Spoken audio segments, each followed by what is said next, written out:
Hi, this is Larry Mendte once again, walking along the Gulf Coast. You're going to have to pardon the sweat, but I've been walking some distance to try to find an area that BP hasn't been to yet, that the government officials haven't been to yet, and that some of the crews from the cities that are worried about tourism haven't been to yet. It's impossible to find. They seem like they've been everywhere, and there are hundreds of workers up and down these beaches.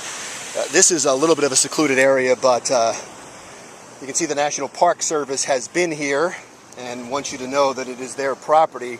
I'm in the Gulf Shores National Park, the Santa Rosa section, and it tells you here they've been here as part of their oil response. There's fresh tracks, so they've been here in the last couple of hours.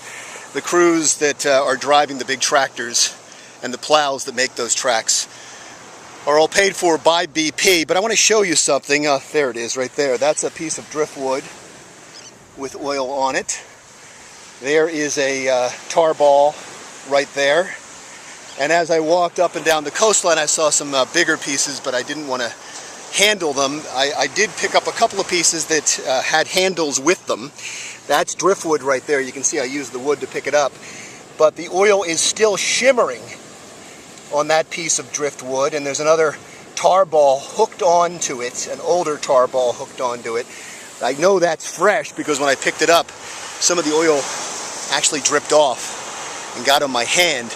It's interesting, it looks black, but on your hand it turns orange. It's really difficult to get off. I'm going to ask BP if they'll help me with some of their cleaning products. I know they're right down the beach. But here is maybe the most fascinating thing. That is a sludge ball that coagulated around what looks like a straw actually, but it's a reed from the bottom of the ocean. It looks like a perfect tarball pop or sludge pop, doesn't it? This is an indication, as is that, of what's out there. There is still oil out there, and it's still coming up. And you can see it even hours after they clean up the beaches. So just imagine if they weren't through here every day, what these beaches would look like. That's just a reminder of the fact that there's oil there and could be coming up for the next several years, as researchers say.